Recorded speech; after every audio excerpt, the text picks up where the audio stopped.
मैं महाराष्ट्र राज्य के सम्माननीय मुख्यमंत्री देवेंद्र जी को विनंती करता हूं वो अपनी स्मरणांजलि यहाँ पर प्रस्तुत करें।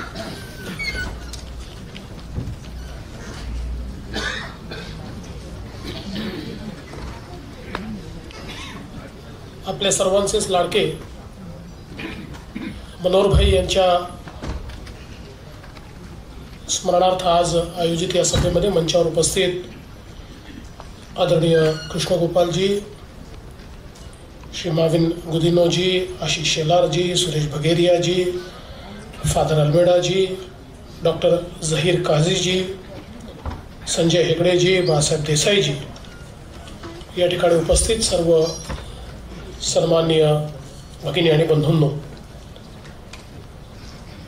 अनेक लोकांनी अतिशय सुंदर शब्दांमध्ये मनोहरभाईंच्या जीवनातले अनेक पैलू आपल्यासमोर मांडले।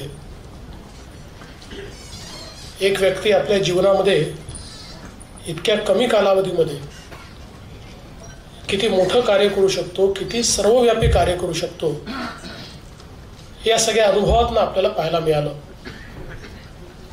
खरं तर आपण जर कार्यकाळ बघितला तर ज्यावेळी गोव्याच्या राजकारणामध्ये मनोहरभाई सक्रिय झाले आणि गोव्यामध्ये त्यांनी बस्तान बसवलं, ते मुख्यमंत्री झाले, तो सगळा काळ असा होता की गोव्यामध्ये प्रचंड राजकीय अस्थिरता होती, फार मोठी गुन्हेगारी वाढली होती, गोव्याच्या पर्यटनावर देखील एक प्रश्नचिन्ह निर्माण झालं होतं आणि अक्षरशः गोव्यामध्ये एक सुभेदारी अशी तयार झाली होती की ज्या सुभेदारांनी गोव्याला जखडलं होतं आणि यातनं हे गोवा सुटेल का, गोव्यातल्या सामान्य माणसाला त्यांनी अनुभवलेला गोवा आपल्याला कधी परत मिळेल का, अशा प्रकारचा प्रश्न निर्माण झाला होता। त्यावेळी अतिशय सामान्यातनं तयार झालेला हा नेता की ज्याने गोव्यामधली सूत्र हातामध्ये घेतली आणि गोव्याच्या राजकारणाला एक वेगळी दिशा दिली,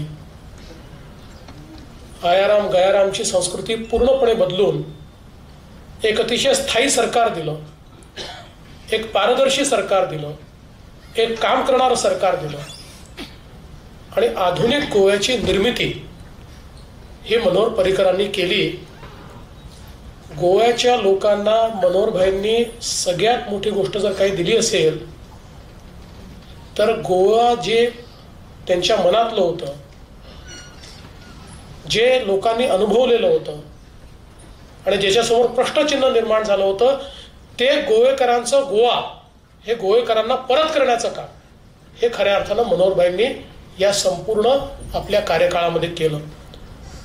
गुन्हेगारी असेल, पर्यटन व्यवसायासमोरची संकट असतील, ही त्यांनी दूर केलीच, पण विशेषतः ज्या प्रकारचं आधुनिक इन्फ्रास्ट्रक्चर हे गोव्यामध्ये त्यांनी तयार केलं आणि त्यातनं गोवा हे एक अग्रणी राज्य म्हणून देशासमोर आणण्याचं काम त्यांनी केलं।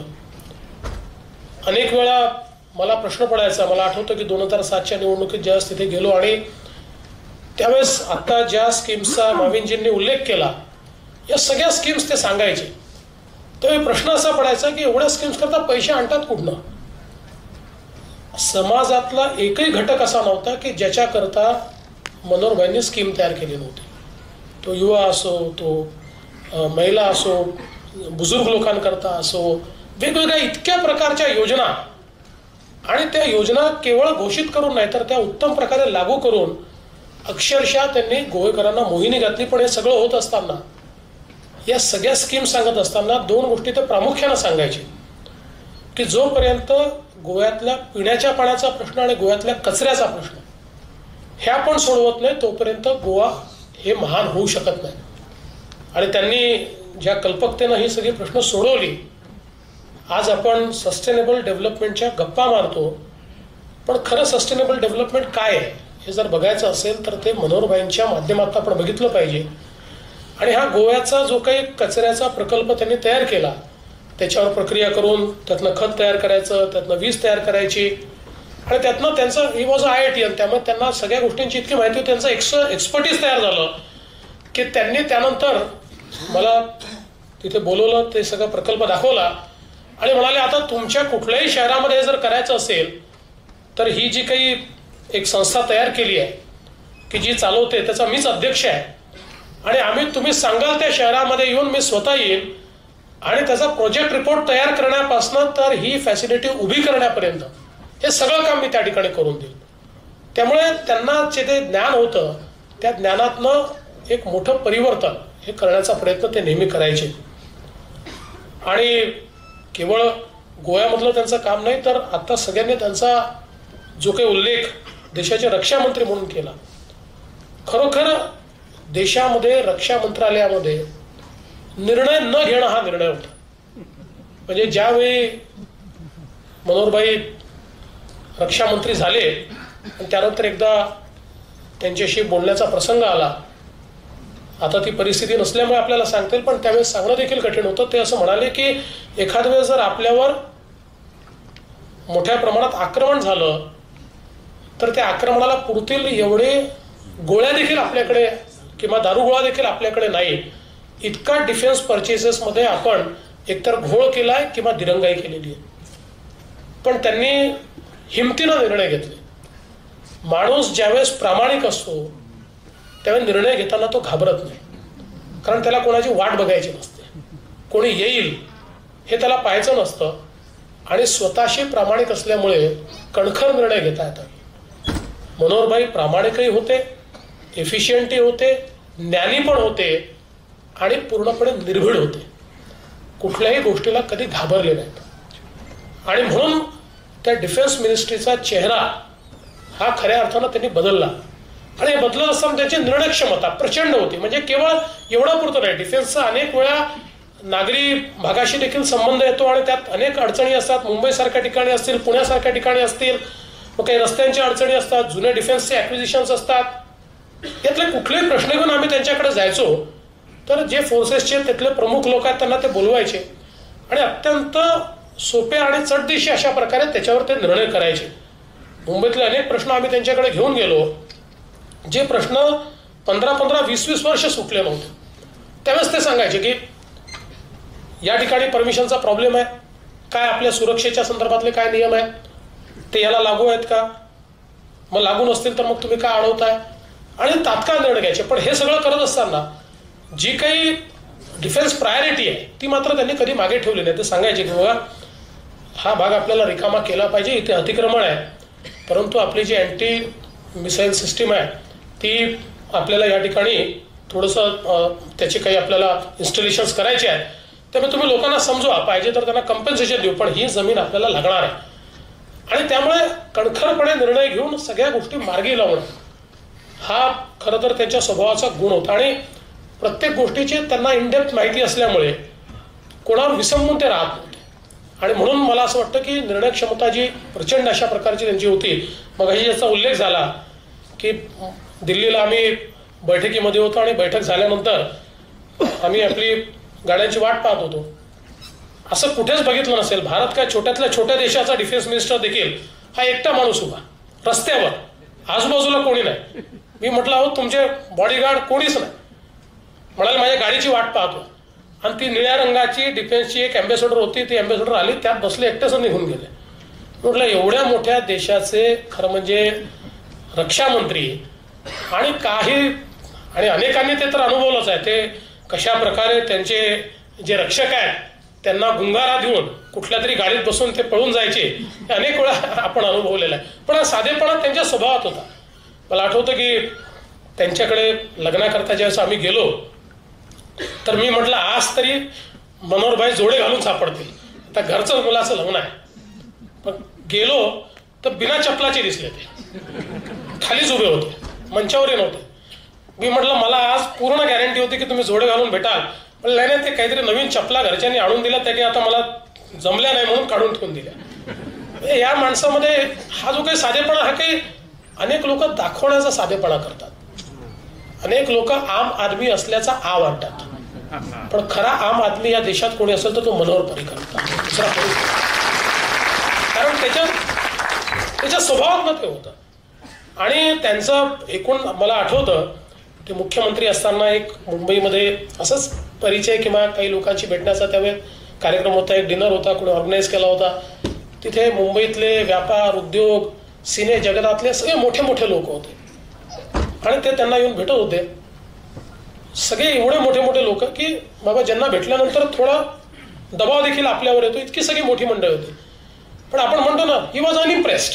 सगळ्यांशी सारख्या पद्धतीनं अगदी काय म्हणतात अशा भावानं की बाबा ठीक आहे भेटले, अशा भावानं ते भेटले, सगळ्यांशी बोलले.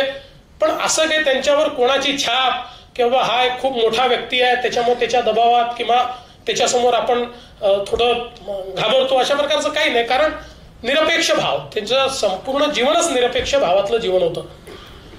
मला आठवतं ते ज्यावेळेस आजारी होते आणि लीलावतीतनं आशिषने त्याचा उल्लेख केला, म्हणजे त्यांचा स्वभाव कसा होता की परत त्यांना जायचं होतं, बऱ्याच दिवसानंतर ते चालले होते आणि त्यावेळी त्यांना इन्फेक्शनची खूप भीती होती. आणि म्हणून मग त्यांना सांगितलं की तुम्ही जर शक्य झालं तर स्टेट प्लेनने तुम्ही गेलात तर बरं होईल. मी आधीच तिथे सांगून आलो होतो की तुम्हाला आवश्यकता पडेल त्यावेळेस आमचं महाराष्ट्र सरकारचं फ्लाईट आहे, ऑफिशियली तुम्हाला ते घेता येतं, त्याच्यामुळे तुमच्या स्टेटमध्ये आम्ही आलो तर आम्हाला तुमचं घेता येतं, तर तुमच्यालाही आमचं घेता येतं, त्यामुळे तुम्ही त्या फ्लाईटनी जा.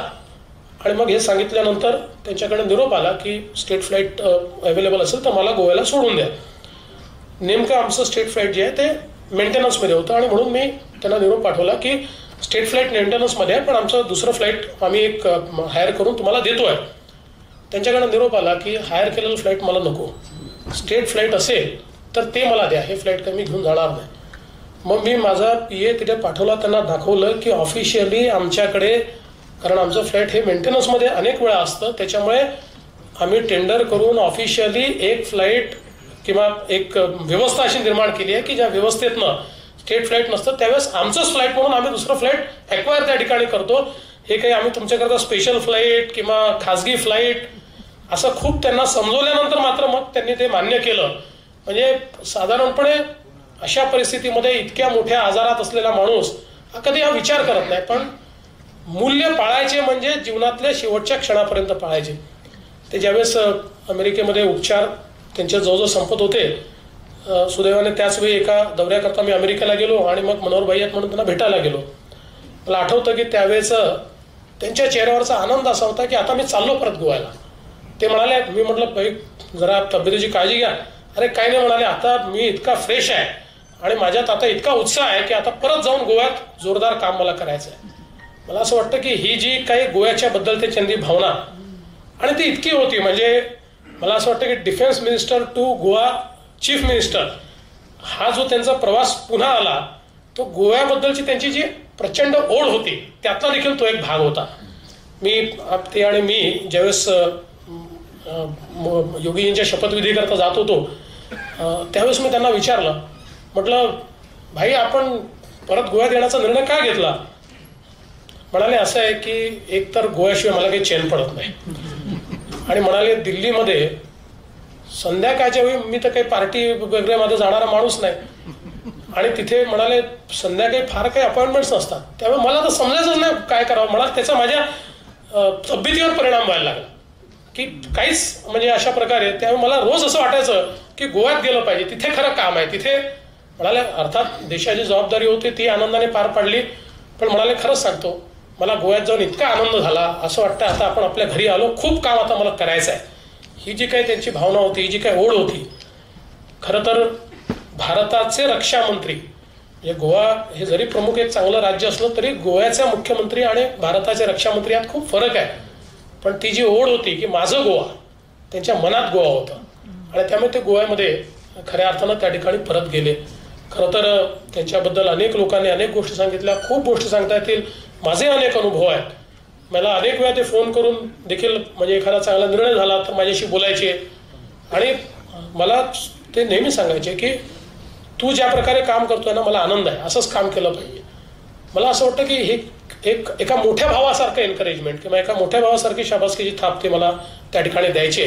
आणि म्हणून निश्चितच अशा प्रकारचा एक व्यक्ती की राजकारणामध्ये आपण अनेकदा म्हणतो की आदर्श कमी झाले आहेत आहेत ना, मनोहरभाईंसारखा आदर्श आहे की ज्यांच्याकडे पाहून आपल्याला मूल्याधिष्ठित राजकारण करता येतं, प्रामाणिक राजकारण करता येतं, चांगलं राजकारण करता येतं.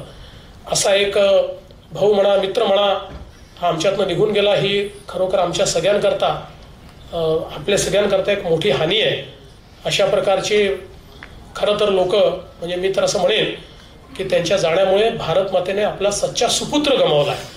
आणि भारत मातेच्या या सच्च्या सुपुत्राला मी या ठिकाणी विनम्र श्रद्धांजली अर्पण करतो आणि माझं बोलणं संपवतो.